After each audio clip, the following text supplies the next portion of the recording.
2023 ഇറങ്ങി സൂപ്പർ ഹിറ്റായിരുന്ന രജനീകാന്ത് ചിത്രമായിരുന്നു jailer. Nelson direct ചെയ്ത ചിത്രത്തിൽ അനിരുദ്ധായിരുന്നു മ്യൂസിക് കൈകാര്യം ചെയ്തിരുന്നത്. അണ്ണാത്തേക്ക് ശേഷം രജനീകാന്തും ബീസ്റ്റിന് ശേഷം നെൽസണും ഒന്നിക്കുന്നു ഉള്ളതുകൊണ്ട് തന്നെ ഈ ചിത്രത്തിൽ നോർമലി ഒരു പ്രതീക്ഷ കുറവായിരുന്നു വേണ്ടിയിരുന്നത്. പക്ഷേ ഈ പടം നല്ല ഹൈപ്പ് തന്നെയാണ് റിലീസായിരുന്നത്. ഇതിന് കാരണം ഈ പടത്തിൻ്റെ കാസ്റ്റിംഗ് ആയിരുന്നു. പല ഭാഗത്തുനിന്ന് ഇന്ത്യയുടെ പല ഭാഗത്തു നിന്നുള്ള ഇൻഡസ്ട്രികളിൽ നിന്ന് താരങ്ങൾ ഈ പടത്തിൽ അഭിനയിച്ചിട്ടുണ്ടായിരുന്നു. മലയാളത്തിൽ നിന്ന് മോഹൻലാലും, കന്നഡയിൽ നിന്ന് ശിവരാജ് കുമാറും, തെലുങ്കിൽ നിന്ന് സുനിലും, ഹിന്ദിയിൽ നിന്ന് ജാക്കി ഷറഫും, പിന്നെ തമന്നയും, ഇത്രയും പേര് ഈ പടത്തിൽ ക്യാമിയോ ചെയ്തിട്ടുണ്ടായിരുന്നു.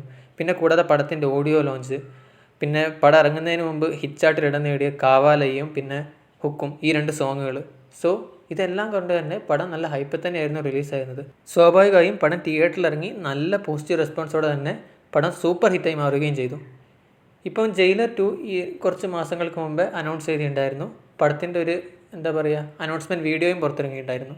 ഇപ്പോൾ പുതിയ അപ്ഡേറ്റ് എന്താ വെച്ചാൽ ജയിലർ 2ൻ്റെ ഷൂട്ടിംഗ് ഇന്നലെ സ്റ്റാർട്ട് ചെയ്തു. സൺ പിക്ചേഴ്സ് എന്നത് ഒഫീഷ്യലി അനൗൺസ് ചെയ്തിട്ടുണ്ട്.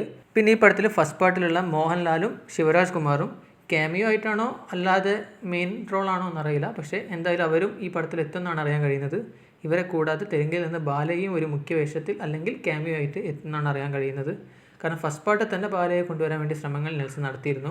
പക്ഷേ ഒരു ക്യാരക്ടർ ആർക്ക് ബിൽഡ് ചെയ്യാൻ പറ്റാത്തതിനെ കൊണ്ട് ആ ക്യാരക്ടർ അവിടെ ഉപേക്ഷിക്കുകയായിരുന്നു. അപ്പോൾ സെക്കൻഡ് പാർട്ടിൽ എന്തായാലും കൊണ്ടുവരുമെന്നാണ് അറിയാൻ കഴിയുന്നത്. ഇനി കുറച്ച് OTT അപ്ഡേറ്റ്സ് ആണ്. ജനുവരി 30 റിലീസായി മികച്ച പ്രേക്ഷക പ്രതികരണം നേടിയ ചിത്രമായിരുന്നു ബേസിൽ ജോസഫ്, സജിൻ ഗോപു, ലിജോമോൾ ജോസ് എന്നിവർ കേന്ദ്ര കഥാപാത്രം എത്തിയ പൊന്മാൻ.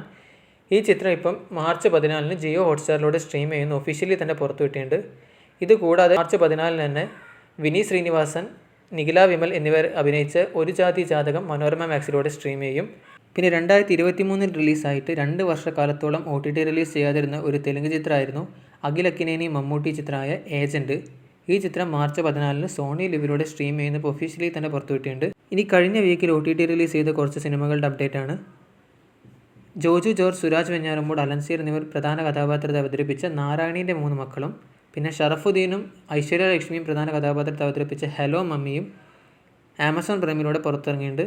പിന്നെ ആസിഫ് അലി അനശ്വര ചിത്രം രേഖാ ചിത്രം സോണി ലിവിലൂടെയും ഇപ്പം സ്ട്രീം ചെയ്യാൻ തുടങ്ങിയിട്ടുണ്ട്. അടുത്ത 2 വെബ് സീരീസിൻ്റെ അപ്ഡേറ്റ് ആണ്.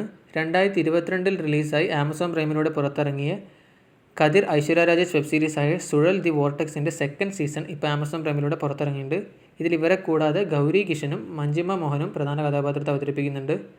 പിന്നെ അതേപോലെ നീരജ് മാധവ്, അജു വർഗീസ്, ഗൗരി കിഷൻ്റെ ലവ് അണ്ടർ കൺസ്ട്രക്ഷൻ എന്ന് പറയുന്ന വെബ് സീരീസ് ഇപ്പം ജിയോ ഹോട്ട്സ്റ്റാറിലൂടെ സ്ട്രീം ചെയ്യുന്നുണ്ട്. സോ കൂടുതൽ അപ്ഡേറ്റിനായി ഈ ചാനൽ സബ്സ്ക്രൈബ് ചെയ്യുക, ബെൽ ബട്ടൺ അമർത്തുക. Thank U.